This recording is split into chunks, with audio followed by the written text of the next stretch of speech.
ഇന്നത്തെ വീഡിയോ എൻ്റെ ഇൻ്റർവ്യൂയുടെ വ്ളോഗാണ് കേട്ടോ. ഞാൻ നിങ്ങളോട് ഓൾറെഡി ഷോർട്സിൽ പറഞ്ഞിട്ടുണ്ടായിരുന്നു എനിക്കിന്ന് ഇൻ്റർവ്യൂ ആണെന്നുള്ളത്. ഇൻ്റർവ്യൂവിൽ ഞാൻ ഫെയിലായോ പാസ്സായോ എന്നുള്ളൊക്കെ കാര്യം ഞാൻ വീഡിയോയുടെ ലാസ്റ്റ് പറയാം. രാവിലെ ഞാനൊരു 6:30 7 ആയപ്പോൾ എഴുന്നേറ്റിട്ടുണ്ടായിരുന്നു. എന്നിട്ട് വെറുതെ പുറത്തോട്ടൊക്കെ ഇറങ്ങി പൂക്കൾ ചെടികളൊക്കെ നോക്കുമായിരുന്നു. കാരണം ഇൻ്റർവ്യൂ ആണെങ്കിലും എനിക്കതിൻ്റെ ഒരു സ്ട്രെസ്സോ കാര്യങ്ങളോ ഒന്നും ഉണ്ടായിരുന്നില്ല. രാവിലെ ചെറുതായിട്ട് മഴയൊക്കെ ഉണ്ടായിരുന്നു. അപ്പോൾ മഴത്തുള്ളികളൊക്കെ പൂക്കളിൽ വന്ന് വീണ് കിടക്കുന്ന കാണാൻ നല്ല രസമുണ്ടായിരുന്നു. ഇപ്പോൾ ഞാൻ പോകുന്നത് സ്ട്രീറ്റ് ലൈറ്റിലെ ലൈറ്റ് ഓഫാക്കാൻ വേണ്ടിയിട്ടാണ്. ഇപ്പോൾ ഞങ്ങളുടെ വീട്ടിൻ്റെ ഫ്രണ്ടിലായതുകൊണ്ട് തന്നെ ഈ ഡ്യൂട്ടി എന്നും ഞാനാണ് ചെയ്യുന്നത്, ഓഫാക്കുന്നതും ഓണാക്കുന്നതും. പിന്നെ ഞാൻ പെട്ടെന്ന് റെഡിയായി പോയി. എനിക്ക് 8 മണിക്കായിരുന്നു ബസ് സ്റ്റോപ്പ് വരെ ഞാൻ സ്കൂട്ടറിലാണ് പോയത്. അത് കഴിഞ്ഞ് ഞാൻ ബസ്സിൽ പോയി. ബസ്സിലൊരു 2 to 3 hours ട്രാവലിംഗ് ഉണ്ടായിരുന്നു. ഒരു 2-3 ബസ്സൊക്കെ എനിക്ക് മാറി കയറേണ്ടതായിട്ടുണ്ടായിരുന്നു. കറക്റ്റ് പ്രോപ്പർ എവിടെയാണ് പ്ലേസ് എന്ന് പോലും അറിയാതെയാണ് ഞാൻ ഈ പൊയ്ക്കൊണ്ടിരിക്കുന്നത്. പിന്നെ ഒരു ഷോപ്പിൽ നിന്ന് ഞാൻ എൻ്റെ CV പ്രിൻ്റ് എടുത്തു. എന്നിട്ട് നേരെ ഓഫീസിലേക്ക് പോയി. ഇവിടുത്തെ ബിൽഡിങ്സ് ആയാലും സറൗണ്ടിങ്സ് ആയാലും very calm and quiet place ആയിരുന്നു. നല്ല രസമുണ്ടായിരുന്നു ഇങ്ങനെ കണ്ടുകൊണ്ട് നടക്കാൻ വേണ്ടിയിട്ട്. പിന്നെ ഞാൻ നേരെ പോയി റിസപ്ഷനിൽ കാര്യങ്ങളൊക്കെ അന്വേഷിച്ചു. അത് കഴിഞ്ഞിട്ട് ഒരുപാട് പ്രൊസീജിയേഴ്സ് ഉണ്ടായിരുന്നു. അഡ്മിനിസ്ട്രേഷനിൽ പോയി ഫോമും കാര്യങ്ങളൊക്കെ ഫില്ല് ചെയ്ത് കൊടുക്കേണ്ടതായിട്ടുണ്ടായിരുന്നു. പിന്നെ എൻ്റെ സർട്ടിഫിക്കറ്റ്, റെസ്യൂമേ എല്ലാം കൊടുത്തിട്ട് ഞാൻ ഇൻ്റർവ്യൂവിന് കയറി. ഇത് സാറ് ജസ്റ്റ് പുറത്തോട്ട് പോയപ്പോൾ ഞാൻ എടുത്ത ക്ലിപ്പാണ് കേട്ടോ. പിന്നെ ഇൻ്റർവ്യൂ ഒക്കെ കഴിഞ്ഞ് ഞാനിപ്പോൾ ക്യാൻറ്റീനിൽ ഫുഡ് കഴിക്കാൻ വേണ്ടിയിട്ട് പോവുകയാണ്. ഞാനിപ്പോൾ എന്നെ ഇൻ്റർവ്യൂ ചെയ്ത ആളിൻ്റെ കൂടെയാണ് ഫുഡ് കഴിക്കാൻ വേണ്ടിയിട്ട് പോകുന്നത്. ഫുഡൊക്കെ കഴിച്ചിട്ട് ഞാനിപ്പോൾ വേറൊരു സ്ഥലത്തോട്ട് പോവുകയാണ്. കാരണം എൻ്റെ വർക്ക് സ്റ്റാർട്ടായിട്ടുണ്ട്. ഞാൻ ഇൻ്റർവ്യൂവിന് പാസ്സായി. എൻ്റെ എല്ലാ കാര്യങ്ങളും റെസ്യൂമേ, സർട്ടിഫിക്കറ്റ് എല്ലാം ഞാൻ ഓഫീസിൽ കൊണ്ട് കൊടുത്തു. ഞാൻ അവിടുത്തെ ഒരു സ്റ്റാഫായി. പിന്നെ വൈകുന്നേരം ആയപ്പോൾ ഞാൻ വീട്ടിൽ വന്നപ്പോൾ വീട്ടിൽ ആരും ഉണ്ടായിരുന്നില്ല. പിന്നെ അവിടെ ക്ലീനൊക്കെ ചെയ്തു. ഞാനങ്ങനെ ടൈം സ്പെൻഡ് ചെയ്തു. ഇനി അമ്മ വന്നിട്ട് വേണം കാര്യങ്ങളൊക്കെ പറയാൻ വേണ്ടിയിട്ട് ഞാൻ ഇൻ്റർവ്യൂവിന് പാസ്സായെന്ന്. കാരണം ഇൻ്റർവ്യൂവിന് ഞാൻ പോകുന്ന കാര്യം ഞാൻ വീട്ടിൽ പറഞ്ഞിട്ടുണ്ടായിരുന്നില്ല.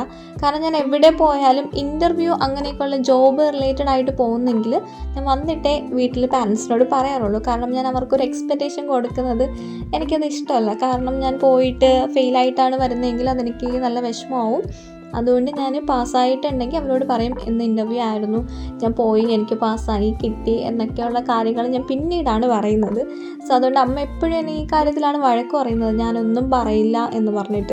എൻ്റെ പേരൻസ് എന്നെ ഒരിക്കലും ഒന്നിനും ഫോഴ്സ് ചെയ്യാറില്ല, പഠിക്കാൻ വേണ്ടിയിട്ട് ഫോഴ്സ് ചെയ്യാറില്ല, ജോലി വാങ്ങാൻ വേണ്ടി ഫോഴ്സ് ചെയ്യാറില്ല. സോ അവർ സൈലൻ്റ്ലി എക്സ്പെക്റ്റേഷൻസ് കൊണ്ട് നടക്കുന്നുണ്ടായിരിക്കാം, പക്ഷേ എന്നോടതൊന്നും കാണിക്കാറില്ല.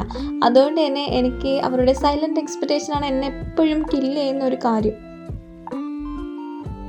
പിന്നെ ഞാൻ പറഞ്ഞല്ലോ ഇന്നായിരുന്നു ഇൻ്റർവ്യൂ, ഞാൻ പാസ്സായി. ഇന്ന് തന്നെ ഞാൻ വർക്കിന് ജോയിൻ ചെയ്തു. സോ അതിൻ്റെ കുറച്ച് കാര്യങ്ങളൊക്കെ എനിക്ക് തീർക്കാനുണ്ടായിരുന്നു, വർക്ക് റിലേറ്റഡ് ആയിട്ടുള്ള ആ കാര്യങ്ങളാണ് കേട്ടോ ഞാനിപ്പോൾ ചെയ്തുകൊണ്ടിരിക്കുന്നത്. പിന്നെ ഇൻ്റർവ്യൂവിൻ്റെ കാര്യം പറയാമെന്നുണ്ടെങ്കിൽ ഇൻ്റർവ്യൂ വളരെ സ്മൂത്തായിരുന്നു. ഞാൻ ഓൾറെഡി എക്സ്പീരിയൻസ്ഡ് ആയിട്ടുള്ള കാൻഡിഡേറ്റ് ആണ്. അപ്പോൾ അവരെന്നോട് ഡീറ്റെയിൽ ആയിട്ടൊന്നും ചോദിച്ചില്ല. കാരണം ഓൾറെഡി ഞാൻ ചെയ്യുന്ന ജോബാണ്. സോ ഇപ്പോൾ ഞാൻ ജോയിൻ ചെയ്തിരിക്കുന്നത് ഒരു വലിയ സൗത്ത് ഇന്ത്യയിൽ തന്നെ ഒരു വലിയ ഇൻസ്റ്റിറ്റ്യൂട്ടിലാണ്. അതുകൊണ്ട് തന്നെ ഞാൻ ഭയങ്കര ഗ്രേറ്റ്ഫുൾ ആണ് ഈ കാര്യത്തിൽ, ഇങ്ങനെ ഒരു ഓപ്പർച്യൂണിറ്റി കിട്ടിയതിലും. ഒരുപാട് കഷ്ടപ്പെട്ടിട്ടുണ്ട് ഒരു ജോലി കിട്ടാൻ വേണ്ടിയിട്ട്. ആ ജോലി കിട്ടുന്നത് ഗവൺമെൻറ് സെക്ടറിൽ തന്നെ ആകുമ്പോഴത്തേക്കും അത്രയും ഞാൻ ഹാപ്പിയാണ്. കാരണം ഒരു പ്രൈവറ്റ് സെക്ടറിൽ പോയി അവിടുത്തെ ഒരു പ്രഷർ ഒന്ന് ഹാൻഡിൽ ചെയ്യാനുള്ള ഒരു കപ്പാസിറ്റി എനിക്കില്ലയെന്ന് എനിക്ക് പലപ്പോഴും തോന്നിയിട്ടുണ്ട്.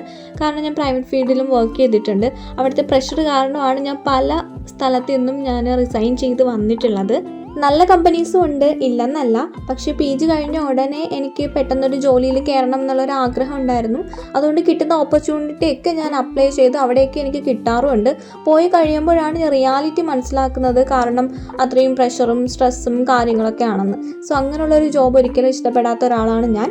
പിന്നെയാണ് ഞാൻ ഗവൺമെൻറ് സെക്ടറിലെ ഓപ്പർച്യൂണിറ്റീസിനെ കുറിച്ച് സെർച്ച് ചെയ്ത് തുടങ്ങിയത്. അപ്പോൾ ടെമ്പററി ആണെങ്കിലും ഇവിടെ കയറുമ്പോൾ അവിടുത്തെ സർട്ടിഫിക്കറ്റിനായാലും എല്ലാത്തിനും വാല്യൂ ഉണ്ട്. അവർ നമ്മൾ കാണുന്ന രീതിയായാലും എല്ലാം ഡിഫറെൻ്റ് ആണ്. നമ്മൾ ടെമ്പററി ആണെങ്കിലും നമ്മളൊരു സ്റ്റാഫായിട്ടാണ് അവർ കാണുന്നത്.